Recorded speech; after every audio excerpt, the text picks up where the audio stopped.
Welcome to the Deep Dive. Today, we're zeroing in on a really persistent and, frankly, tragic problem in construction.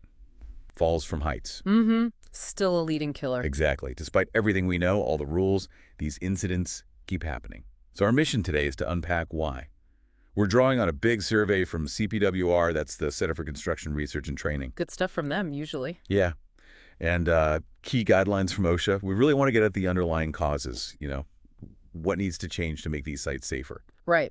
And that CPWR survey is pretty insightful. They basically went straight to the people involved, folks who witnessed falls, investigated them, or were maybe even involved themselves. Asking them what they thought caused it. Exactly. Online survey, English and Spanish, they got it out through safety groups. And then we've got the OSHA side, the rules, the regs, their whole focus on planning, providing gear, and training. That crucial trio. Okay, let's dive into that planning piece first, because the CPWR survey flagged that as like the #1 issue, right? Right. Maybe not what you'd expect. That's right. Insufficient or ineffective planning, that was the top primary cause people picked, came in at 27.4%. Almost a third. Yeah. But what's really telling is the link they found between that lack of planning and whether people actually used fall protection. Ah, okay. So if there's no plan... Get this. The odds of using fall protection dropped by 71%. 71 when no planning happened. Wow. That's not a small number. That's huge. It really is. So the takeaway is pretty stark. Planning isn't just, ticking a box. It's fundamental to actually using the safety gear. No plan, way less protection. And that lines up perfectly with what OSHA keeps hammering home. Absolutely. OSHA is very clear. Employers have to plan projects. If you're working 6 feet up or more, you need a plan. How's the work going to get done? What are the steps? What specific safety gear do you need for each step? All before anyone starts climbing. It sounds basic, but clearly it's not always happening or not happening well enough. And OSHA even says, you need to factor the cost of safety gear into your project bids. It can't be an afterthought. Right. You can't just hope you have some spare harnesses lying around. Exactly. One of the Spanish OSHA guides we saw put it bluntly. This is not a good place to economize or cheat. It is your life that is at stake. Powerful stuff. Yeah. And the CPWR survey also mentions something called pre-task planning. Basically, training workers to do a quick safety check before each specific task. That was linked to more fall protection use. So like a mini huddle before you start that specific job. Okay, what are the risks right here, right now? Exactly that. It connects the big company policy to the actual work being done at that moment. Seems crucial. Okay, so planning is massive. What's the next big thing the survey highlighted? Well, it's the flip side, really. Yeah. Failure to use the fall protection even when it is available. So the gear's there, but it stays in the truck. Pretty much. The survey found almost half, 48.8%, reported no fall protection was used at the time of the fall. Nearly half. That's concerning. It really is. And again, OSHA's rule is simple. 6 feet or more above a lower level, you're at risk. Employer must provide protection. Guardrails, safety nets, personal fall arrest systems, harnesses, lanyards, the whole setup. So the rules are there. The gear might even be there. What gives? Here's an interesting psychological bit from the survey. Belief in company policy. What do you mean? Workers who genuinely believed their company required them to use fall protection, they were 8 times more likely to actually use it. 8 times. So it's about culture, making it clear this isn't optional. Exactly. It shows the power of clear communication, a strong safety culture. If people think safety is a real priority, not just lip service, they're much more likely to buckle up, basically. Makes sense. It's not just about having gear, it's about the expectation to use it. Yeah. And the survey also linked lack of use or incorrect use to fatal falls, didn't it? Tragically, yes, a significant link there. If fall protection wasn't used or wasn't used properly, the fall was much more likely to be fatal. It just hammers home how vital this stuff is. Which leads us straight into training, I suppose. Yep. Another cornerstone.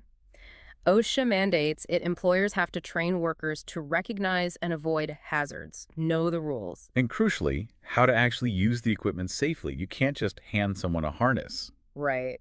And the CPWR data really backs this up. They found fatal falls were less likely if workers had certain types of training. Like what? Things like competent person training. That's a specific OSHA designation for someone trained to spot hazards and fix them. Also, self-rescue training, and even training from the gear manufacturers. Okay, so knowing how to spot problems, use the gear, and maybe even get yourself out of a jam if something goes wrong. Hmm. All makes a difference. A huge difference. The survey also found specific training on pre-task planning, like we mentioned, on using ladders or lifts, on specific fall protection systems, even on how to inspect gear, all linked to actually using the protection. And that self-rescue training finding was pretty stark, wasn't it? Yeah, get this. The odds of a fall being fatal were 76% lower for workers who'd had self-rescue training. Wow, 76%. That's potentially life-saving knowledge right there. Absolutely. So the bottom line, as OSHA says, is employers must provide solid safety training programs. Okay, you mentioned competent person training. OSHA uses that term, and also qualified person. Can you quickly break down the difference for us? They sound similar. Yeah, that can be confusing. So a competent person, according to OSHA, is someone on site who can identify hazards, existing ones, potential ones, and crucially, has the authority to take corrective action right away. So they see a problem, they can stop the work, fix it. Your eyes and ears on the ground with some clout. Exactly. They do regular inspections, check materials, equipment, and train others. Now, a qualified person is different. They have a recognized degree, certificate, or professional standing, or extensive knowledge, training, and experience to solve specific problems related to the work. More specialized expertise then, for trickier stuff. Precisely. You might need a qualified person to design or approve complex fall protection systems, especially anchor points. Those things you clip your lanyard to, they need to be incredibly strong. Right, they have to hold your weight if you fall. Minimum 5,000 pounds per worker attached, or designed by a qualified person with a safety factor of 2. And, importantly, both competent persons and the workers themselves need to inspect fall protection gear before every use. If it's damaged, take it out of service immediately. No chances. Makes total sense. Consistent checks are vital. Now, OSHA gets really specific about different types of fall hazards too, doesn't it? Like different rules for roofs versus holes versus edges. Oh, yeah, very detailed. They cover things like working surfaces themselves, roofs, scaffolds, formwork, making sure they're structurally sound. Can they take the weight? Basically, yeah. Then you've got exposed sides and edges, drop of 6 feet or more. You need guardrails, nets, or a personal fall arrest system, PFAS.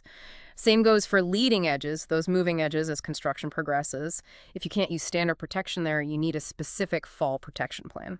What about areas like hoist zones, where materials are being moved up? Guardrails or PFAS needed there too. If you have to remove a guardrail temporarily for hoisting, there are strict rules, and anyone near that edge needs PFAS. Holes like skylights or openings in floors need covers or guardrails immediately. Can't just leave them open. Absolutely not. Formwork, rebar work, PFAS, nets, or positioning systems. Ramps and walkways need protection if elevated. Even excavations have rules based on depth. Working near dangerous equipment, same protections apply if there's a 6-foot drop. Masonry work, roofing. Okay. It sounds like they've thought of pretty much every scenario where you could fall. They really try to cover the bases. Low-slope roofs have options: guardrails, nets, PFAS, warning lines, monitoring systems. Steep roofs usually need guardrails with toe boards, nets, or PFAS. Precast concrete erection, wall openings over 6 feet. The list goes on. The fundamental rule is unprotected edge or surface 6 feet or more. You need protection. Guardrails, nets, or PFAS. It's a comprehensive framework, and I bet things like ladders and aerial lifts have their own detailed rules too. Absolutely. Ladders seem simple, but you've got rules on keeping them clear, not overloading them, inspecting for damage, broken rungs, cracked rails before every use, specific rules for fixed ladders, portable ones, wood, metal. Can't just grab any old ladder. Shouldn't, anyway. And aerial lifts, boom lifts, scissor lifts, only trained and authorized people should operate them. Training has to cover hazards like electrocution, falls, falling objects, safe operation, and pre-start checks. Never overload them, never use them improperly. Makes sense. Proper use requires proper knowledge. Now, what about after a fall? Did the CPWR survey look at consequences for employers? It did. And interestingly, the most common response reported was nothing. No specific consequence about 32% of the time. Really? No consequence? That's what they reported. But OSHA citations were next, around 25%. Then higher insurance premiums, about 19%. Right. And not surprisingly, fatal falls were much, much more likely to result in OSHA citations. Okay, that distinction is important. A fatality almost guarantees a stronger response. Seems that way. The survey also found employers often did make changes after a fall, especially a fatal one. Changes to training, policies, maybe getting different equipment, focusing more on compliance, sometimes fixing the specific issue, sometimes a bigger overhaul of their safety program. It's reactive, though, isn't it? Learning the hard way. Unfortunately, yes, which is why prevention is so key. The survey also had a really troubling finding about subcontractors. So what was that? Individuals working for a subcontractor were 2.7 times more likely to die from a fall compared to those working directly for the general contractor. 2.7 times. Yeah. That's a massive difference. Any idea why? The survey doesn't spell it out, but you could speculate. Maybe less oversight, different training standards, fewer resources, maybe more pressure on timelines or costs. It definitely signals a high-risk group that needs specific attention. Yeah, that needs looking into. Now, we should also mention the CPWR authors were upfront about some limitations in their survey, right? They were. Good research acknowledges its limits. They mentioned potential issues with participant diversity because of how they recruited people. Right. Language might have been a barrier for some, even with a Spanish option for part of it. The survey was quite long, maybe technical for some. And the sample size. A bit small, which might limit the ability to find some connections. And because it was anonymous, they couldn't tell if someone was reporting a fall they saw, investigated, or experienced themselves. So valuable insights, but maybe not the complete final picture. More research needed. Definitely. The author suggested focusing future work on how to get better planning happening, especially in smaller companies and with subs, and also looking at disparities based on race, ethnicity, immigration status, things like that. Okay, so let's try and pull this all together. What are the absolute key messages from this deep dive? Well, I think it boils down to a few core things. 1, lack of good planning is a huge root cause. 2, fall protection isn't always used, even when it's there. 3, training the right kind of training is critical. And having those competent and qualified people on site. Yes. And following those detailed OSHA rules for specific hazards and equipment. And finally, that really worrying statistic about the higher risk for subcontractor workers. That needs attention. So here's the final thought then for you listening. We have all this data, these detailed OSHA regulations, clear guidance on planning, training, responsibility. Yet these falls, these preventable tragedies, keep happening. Why? It's the big question. What else can be done? What kind of innovative thinking or cultural shift is needed across the entire industry, from the top down to the individual worker? And how much is employer obligation versus individual responsibility when it comes down to that moment of decision at height? Lots to think about there. Definitely something to ponder. Thanks for joining us for this deep dive.